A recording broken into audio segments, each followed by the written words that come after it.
anzano achamacheza nawo akakuza nikuti muzika muchitira mwamuna wanuyo mwano, inu ndikumumvera anzanu uja mwampembedza ndani?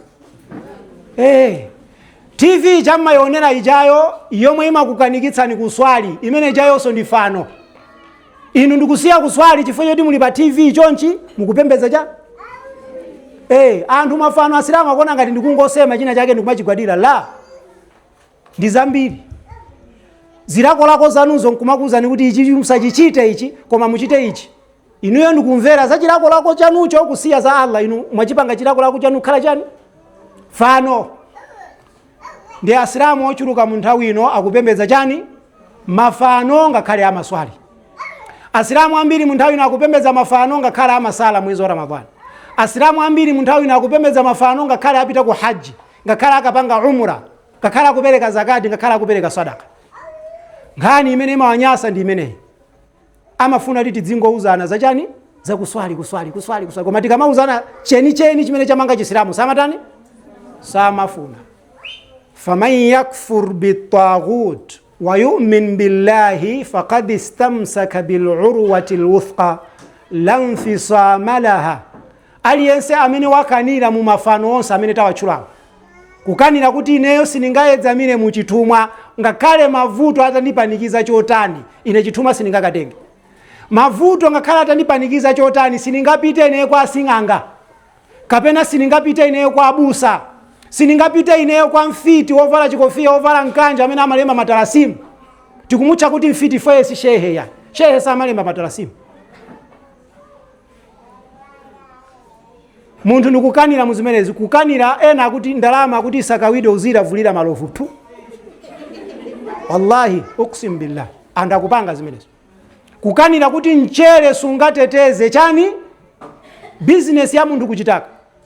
Kukanira kunena kuti mtiko kapena chipande kuchika pa chitseko sichingateteze muntu kuzaufiti.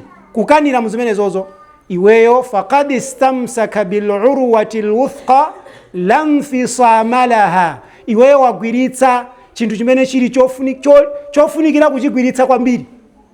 Wagwiritsa chinthu chimene chili chofunikira.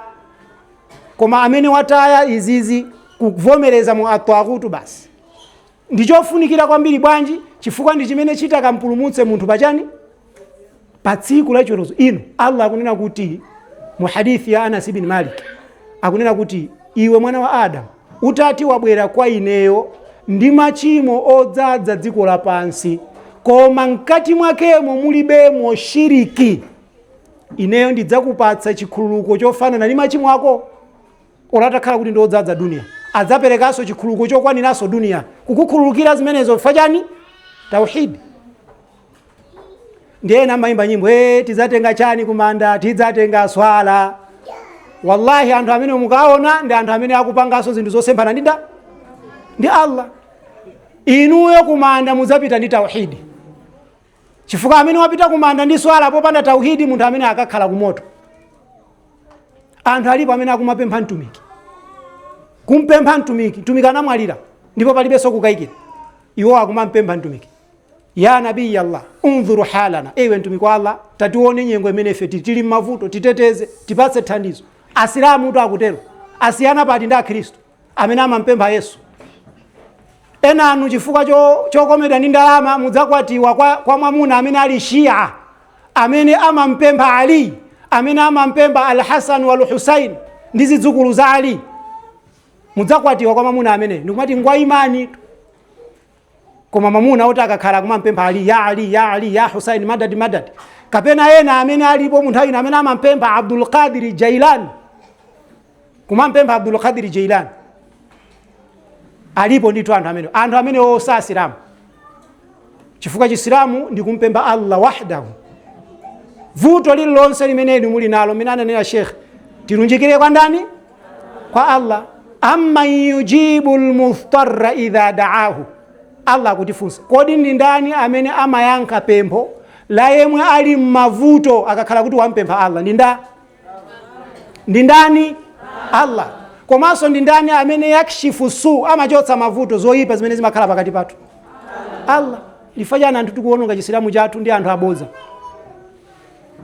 chilichonse chimene chimapembedzedwa min dunillahi fahuwa batil, ndi chinthu chimene chili chosalondola. Allah subhanahu wa ta'ala ndiye mulungu wona, mulungu wa chilungamo, amene la ilaha ghairuhu, palibenso mulungu ina kupatulapo ndani. Vuto lililonse Allah amachotsa. Ndiye sindikukhulupirira kuti mkazi wa dini akaitenge mitala kukhala vuto eti kumampempha Allah, vuto la mitala ndigwira pabanja panga pa, ndiye mulichotse vuto limeneli.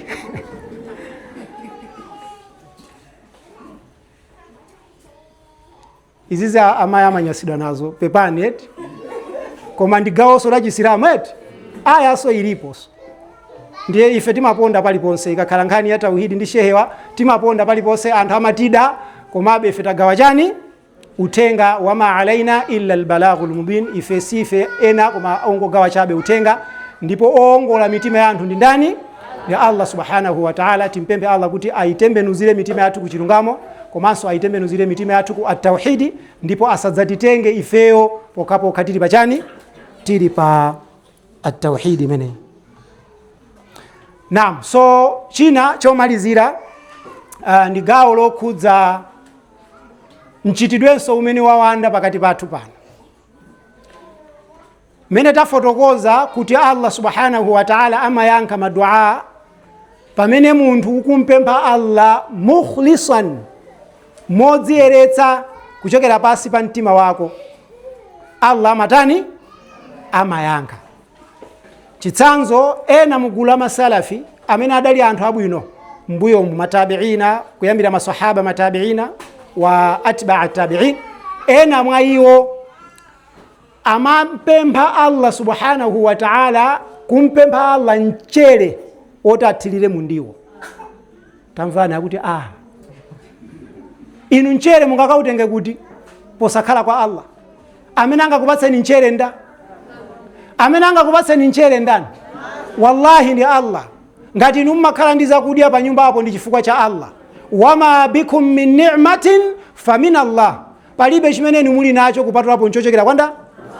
Ndiye masalafi amampempha Allah mchere chifukwa amadziwa kunena kuti inna Allaha yaghdab in tarakta su'alahu, ndithudi Allah amakwiya mukasiya kumutani kumupempha iyeyo. Wabnai adama hina yus'al yaghdab, pamene mwana wa Adamu munthawi yomwe apemphedwa amatani amakwiya. Inu mwere kwa ine mundipemphe hadi gerani 5000 ndikupatsani, mukabwera mawa kwa ine ndeni ku banki, ameneyo ndiye munthu. Koma Allah nthawi iliyonse amene mukubwera kwa yeye kudzampempha amatani amasangalala ndipo amapereka. Ndiye inuyo mukakumana ndi mavuto, chimodzi chimene chikukuchotserani mukudalira kwa Allah ndi nkhani yopita kwa ashehe kuti akakupangireni ruqya. Ruqya imene akumachita mashehe munthawi ino si ruqya ya sharia.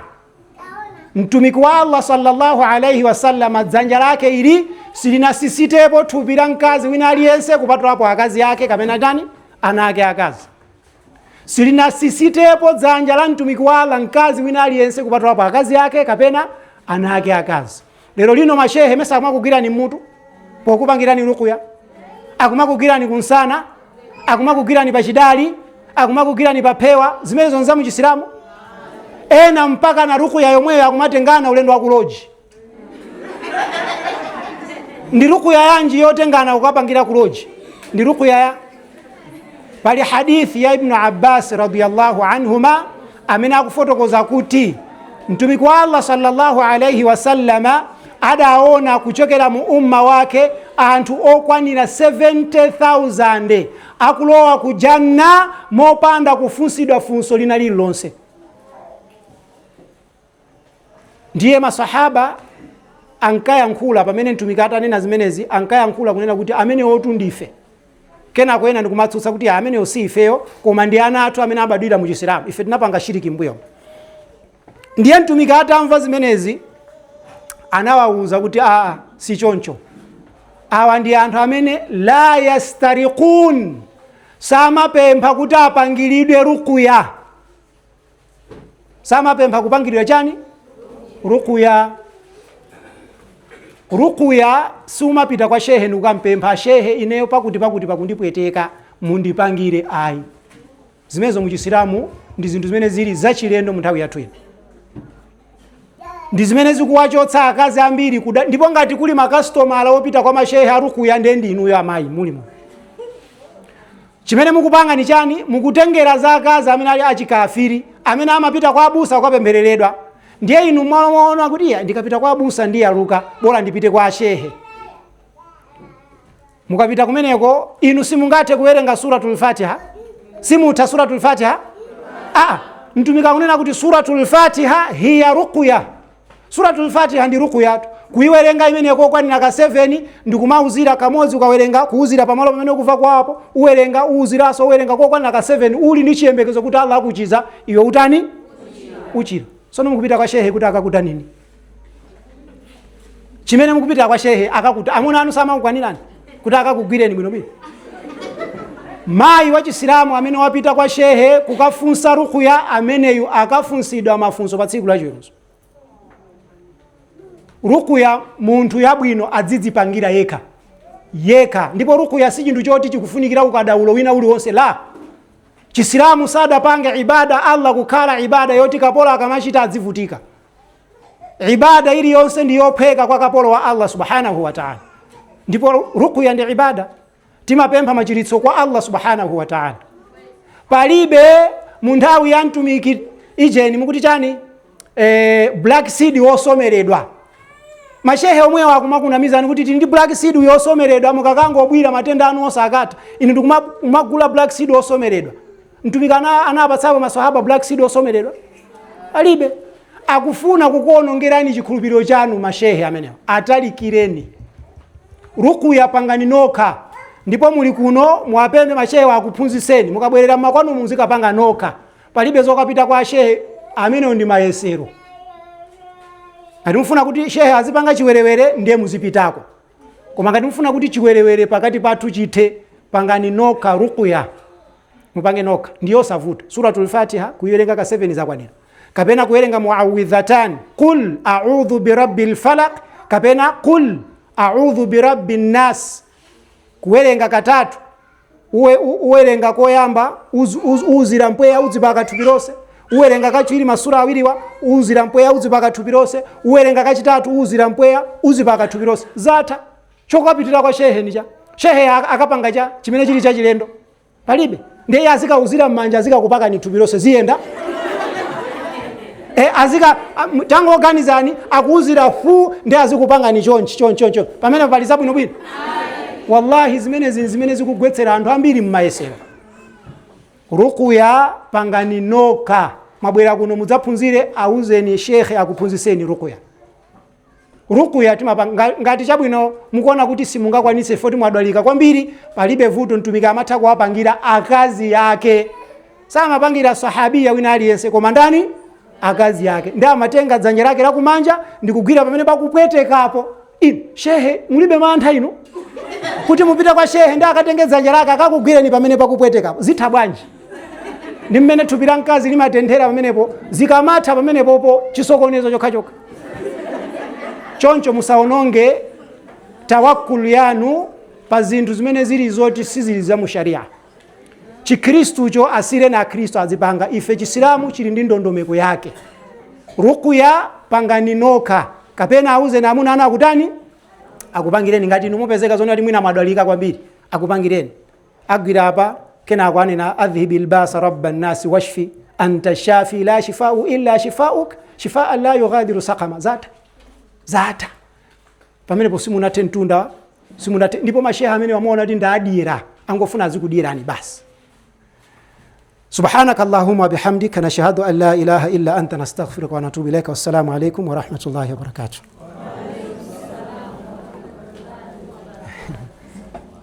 بارك الله فيك. آمين.